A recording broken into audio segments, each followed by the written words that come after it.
My name's Alara, and I didn't walk into that courthouse expecting to be destroyed. But that was the plan. My sister held me down in the women's bathroom and shaved my head. Said it was about order, about keeping things clean for court. But we both knew that was a lie. It was about control, about humiliation, about breaking me before I ever got the chance to speak. What she didn't know, what she never saw coming, was that the man walking into that courtroom minutes later, wearing the robe she thought belonged to her circle, was the one person I used to trust more than anyone. The fog was still hanging over Charleston that morning, heavy and damp like a warning. The courthouse steps were slick, and every click of my heel echoed too loud, too sharp, like it didn't belong there. I gripped the leather portfolio in my hand, the same one I carried into my grad defense years ago. That day, I'd felt ready. That day, I believed in preparation. Today, I felt like a guest at my own funeral. Inside, the marble floors gleamed under sterile lights.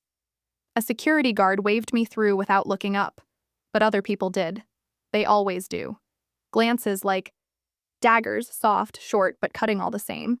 People I hadn't seen in years, people who once called me family, now barely blinking in my direction unless it was to confirm the rumor that yes, I was actually here. I spotted my mother first, arms folded tight, mouth a hard line. Then I saw Vivian, my sister. Flawless as always, perfect white blazer, legs crossed, smirk ready like she was already 2 moves ahead. I didn't stop, just kept walking. A woman at the registration table flagged me down. Polite tone, empty eyes. Name? Alara Wren. She glanced at the list, frowned just slightly, then handed me a plastic badge. I clipped it to my blazer before even looking down, and then I saw it, in bold printed letters, E. Nobody. I froze. This isn't right, I said, low but steady. It should say Wren, Alara Wren. The woman didn't even flinch. That's what the list says, ma'am. If you want it fixed, you'll have to wait. But you can't enter the courtroom without a badge. The words hit me harder than I expected. Not because I believed them, but because deep down, part of me knew someone wanted me to. I looked up and saw Vivian lift her phone, slow and deliberate, like she was savoring a private joke. The soft click of a photo snapped at just the right angle to catch the badge on my chest. She grinned. That kind of grin that doesn't reach the eyes. I didn't flinch. If this was a game, I wouldn't play it her way. I adjusted the badge like I meant to wear it, fingers smoothing the edge over my heart. But my hand lingered there too long. It wasn't just a typo. It was a decision, a statement. Someone had chosen to call me that. Nobody. And that's when it hit me. This wasn't about paperwork. It never had been. This was about erasing me. Again. The same way they always had. Only this time, with an audience. The hallway leading to the courtroom was too quiet. Every step felt louder than the last, like the floor wanted to scream for me. My mother didn't even look at me when I passed her. She just turned slightly, the same way someone does when they smell something they don't like.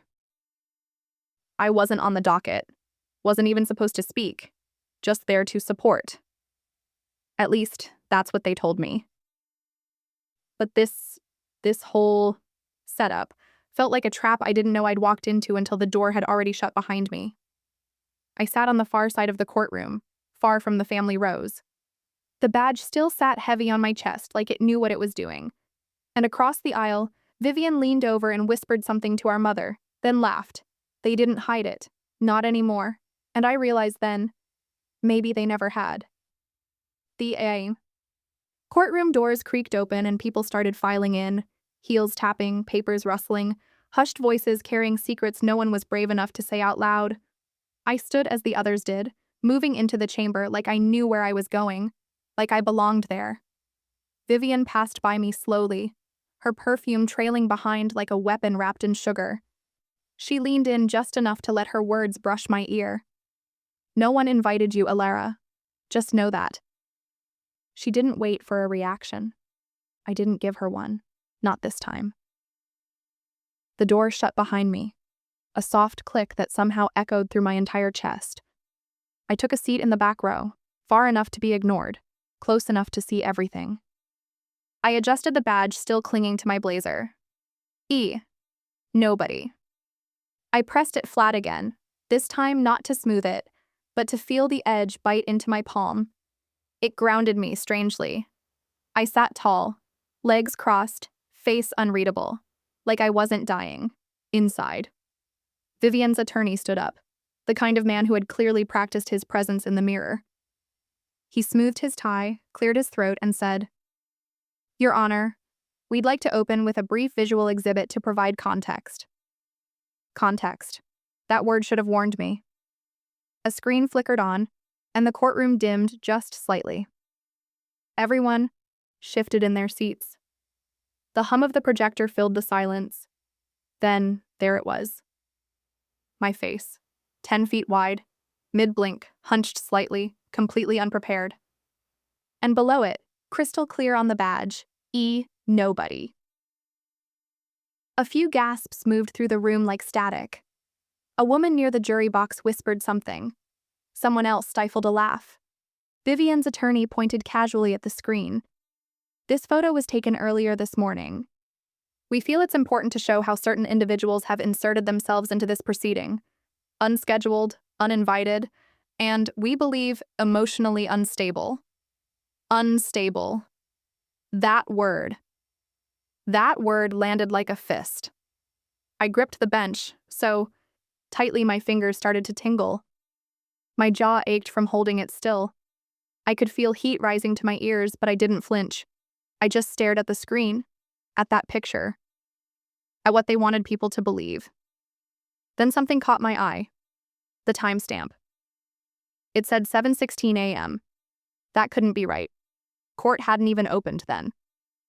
I had parked at 7:52. I remembered checking the time.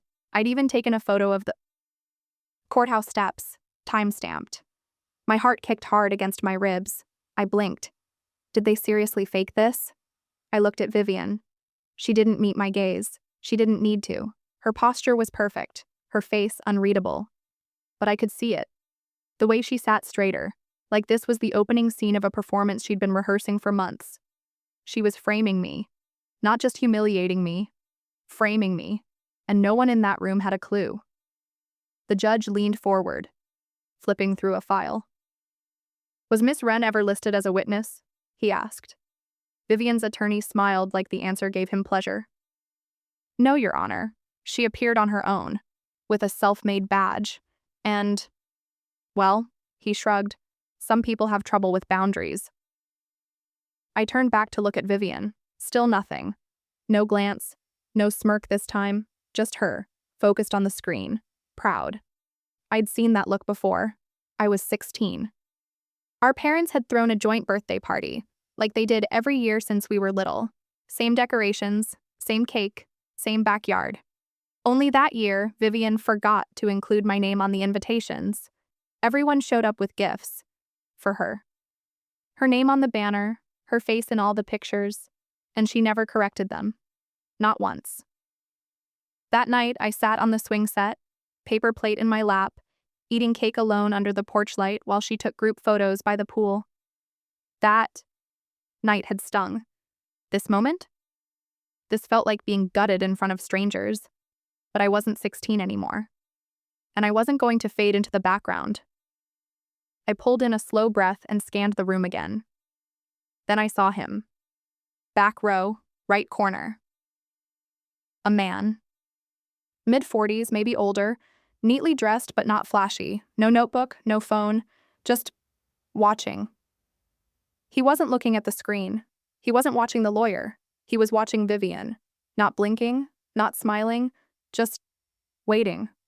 Like someone who'd seen something crack and was waiting for it to split wide open. He didn't look like press. He didn't whisper to anyone. He just sat there, completely still, arms folded. Something about him made my skin buzz.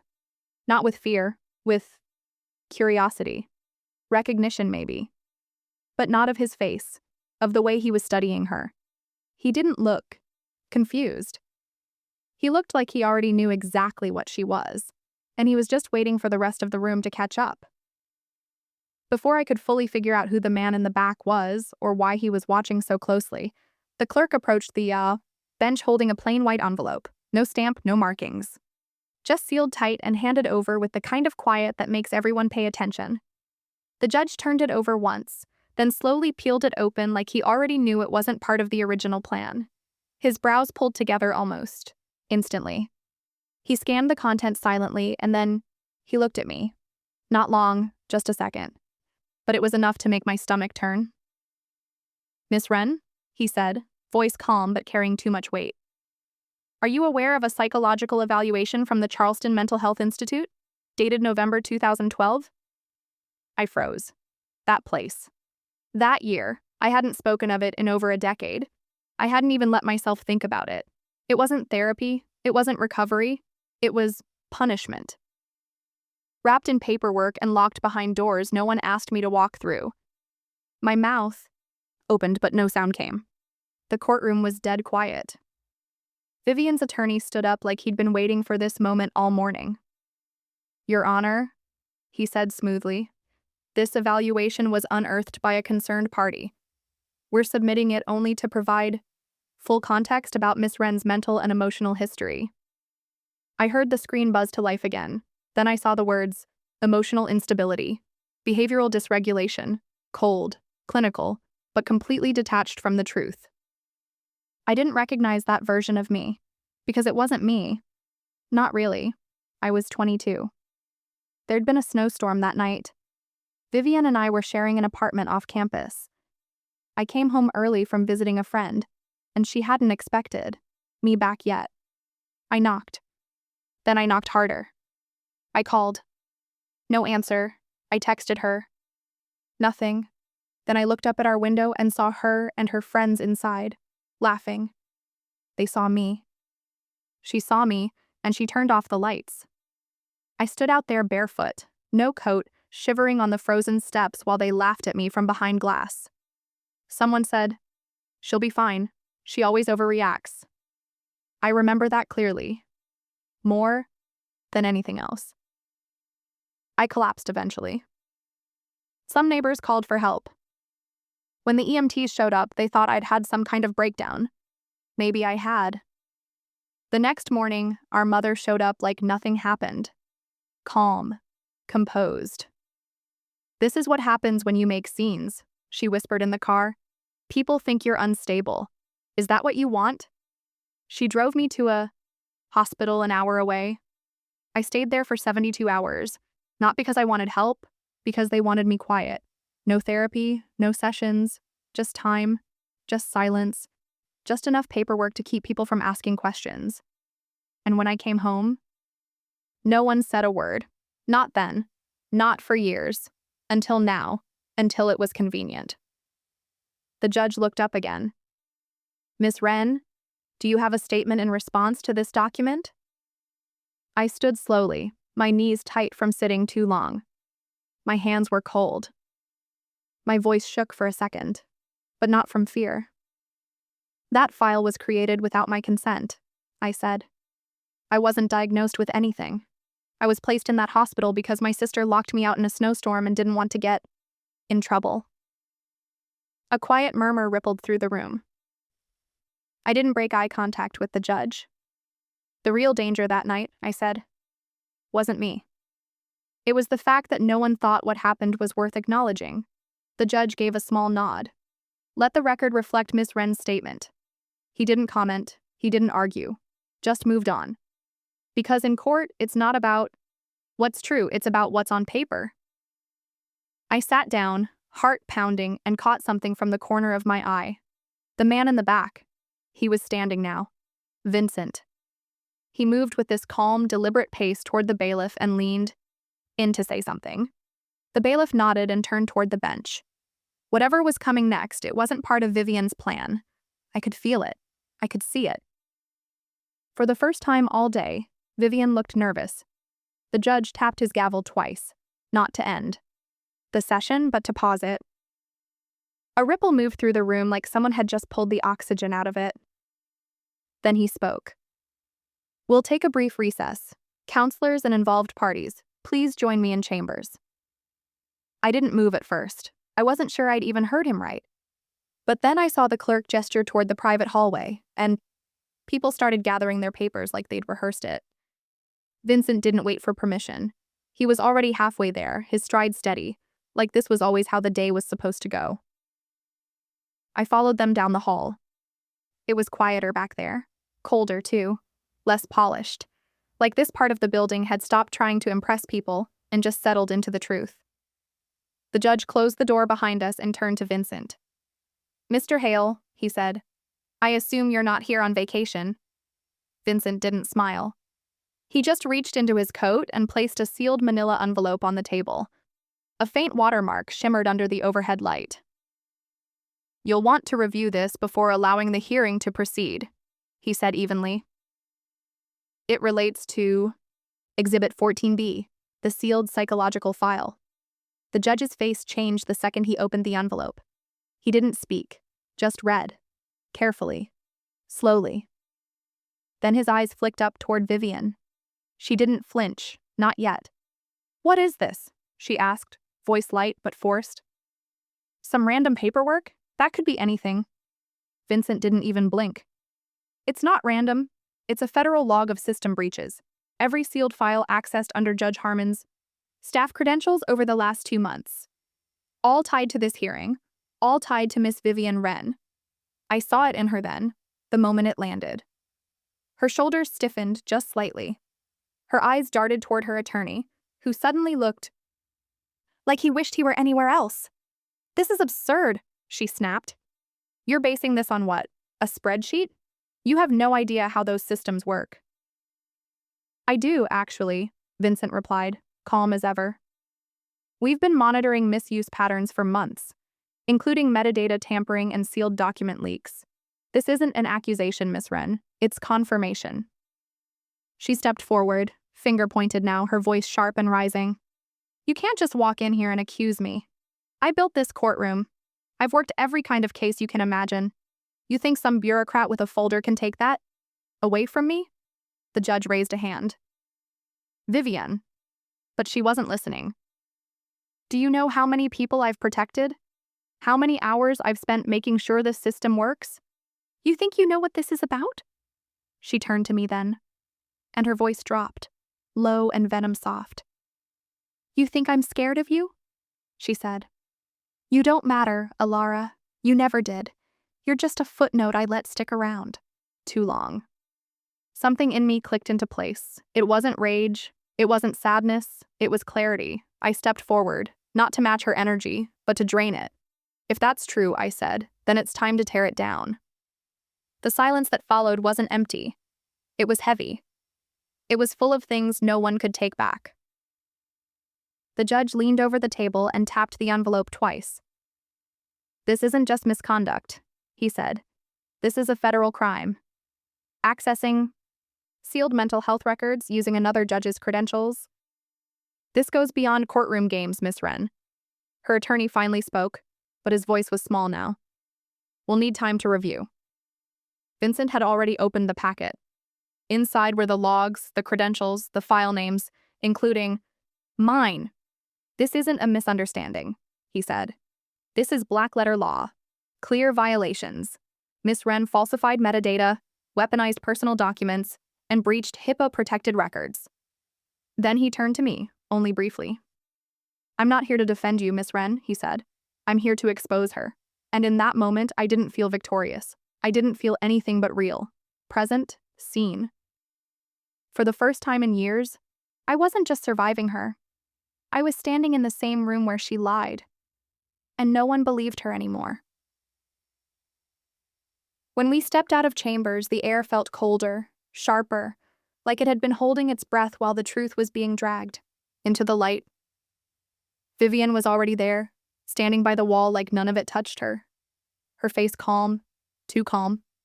She looked at me as I walked past and smiled like she still had something up her sleeve. "Cute little show back there," she whispered, her voice syrupy and low. "But you know it only takes one signature to have you held for another 72-hour psych eval. You sure you want to keep pushing?" I didn't answer. Not because I didn't have words, but because I knew mine would come when it mattered most. Not whispered in a hallway, not veiled like a threat, I had waited long enough for the moment they couldn't talk over me. Back in the courtroom, the energy had shifted. Reporters were escorted out. The gallery thinned to essential staff and legal counsel. Everything was still, expectant. I took my seat. Langston gave me a brief nod from across the room, the kind of nod that says, "It's time." Vivian's lawyer stood and requested to call an expert witness for context. That word again, permission was granted. The doors opened and in walked a man I hadn't seen in years, but knew by reputation. Dr. Adrian Wolfe, psychiatrist, polished, calculated. He walked like someone who had never had to question if he belonged. "I'm a clinical psychiatrist with over 2 decades of experience," he began, settling into the witness chair. "During the Harvard International Fellowship cycle, I was consulted about a fellow named Alara Wren. There were concerns of erratic behavior, emotional instability, and repeated signs of institutional defiance." His voice was calm, steady, full of cold certainty. I stared at him. I'd never been his patient, never had a single meeting with him. But here he was, reading from a script that someone else had likely paid for. "Though inpatient care was never enforced," he continued, "my recommendation was temporary leave. In my professional opinion, Miss Wren exhibited patterns of paranoia and behavioral displacement."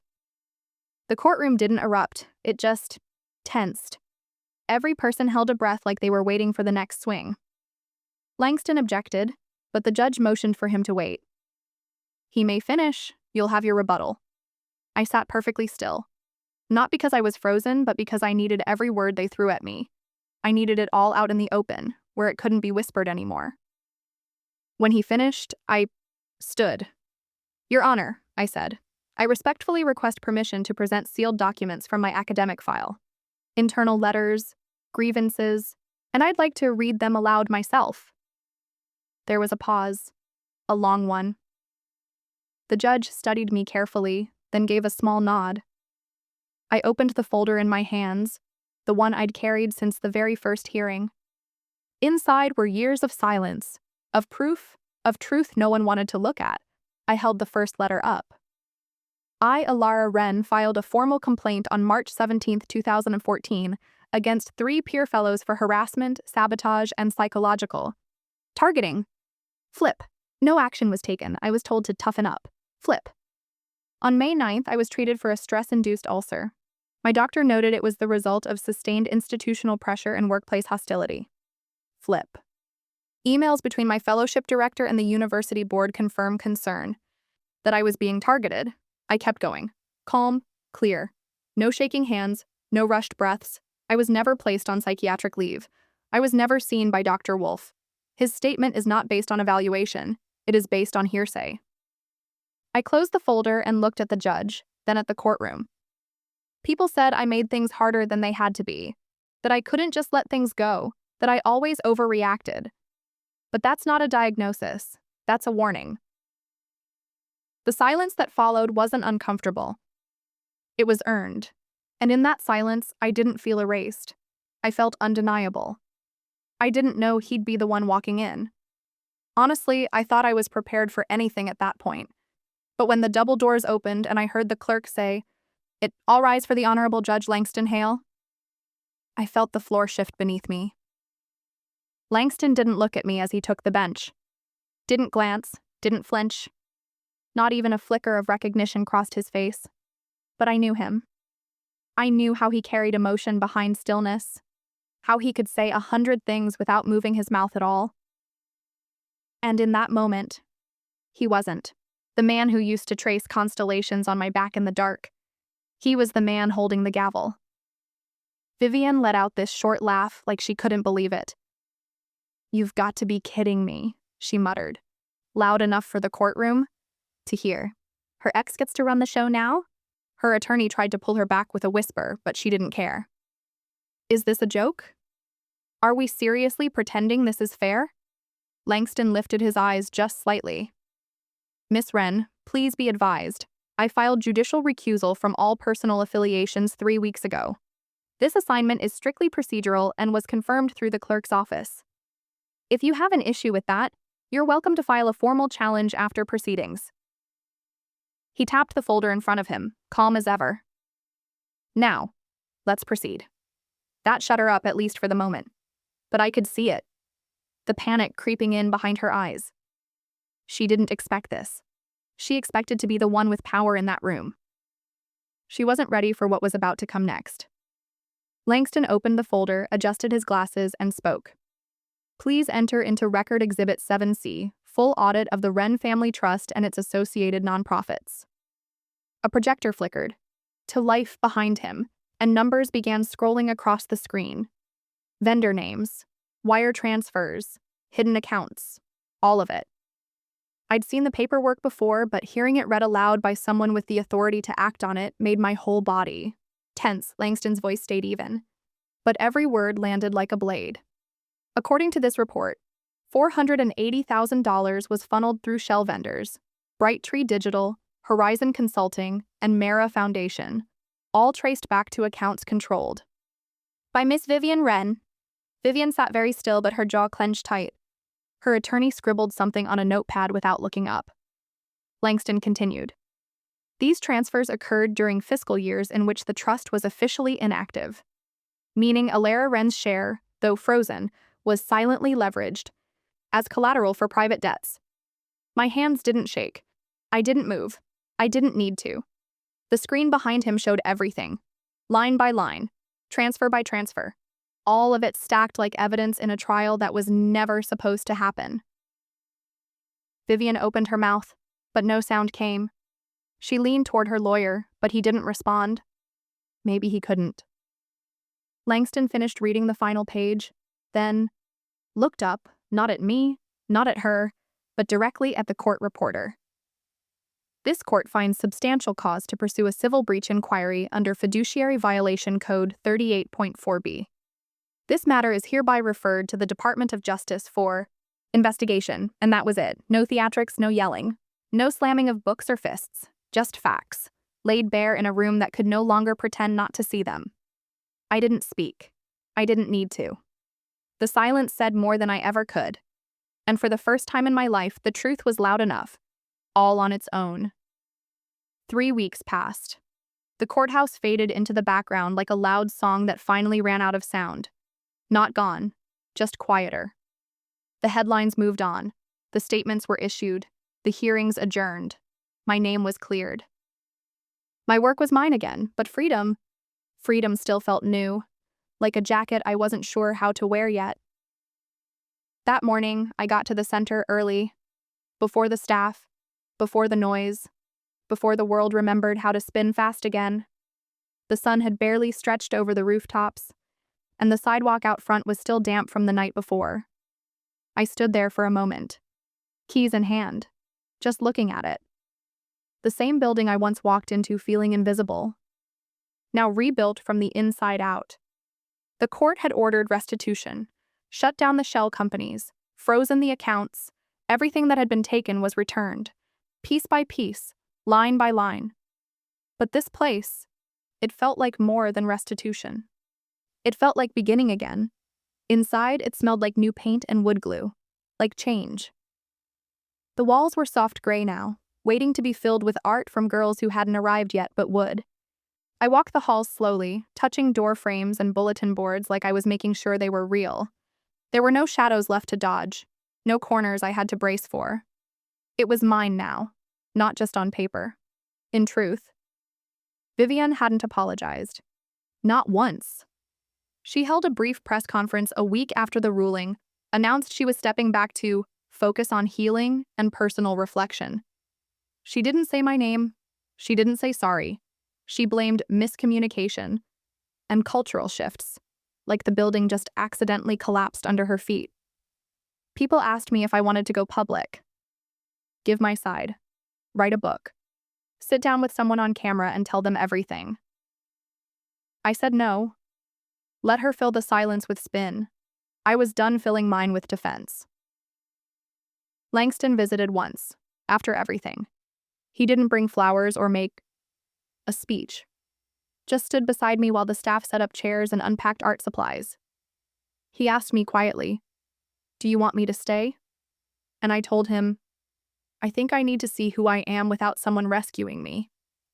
Even if that someone meant, well, he nodded, didn't argue, just placed a hand on my shoulder, held it there for a second, and left. Some things I've learned aren't meant to be rebuilt. They're meant to be remembered. That's enough.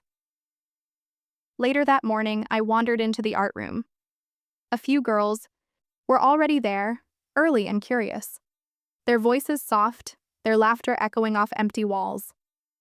A young woman, maybe 20, bright eyes and thick glasses, stood at the front. Her name tag said Arya, one of the new volunteers. She gave me a quick wave, then went back to helping a small girl cut strips of red paper. I walked slowly past the table, taking it all in, when a girl, couldn't have been older than 8, looked up at me. She didn't say anything, just smiled, then held something out in her small hand. A paper crane. Red. Carefully folded. A little uneven, one wing, smaller than the other. But proud.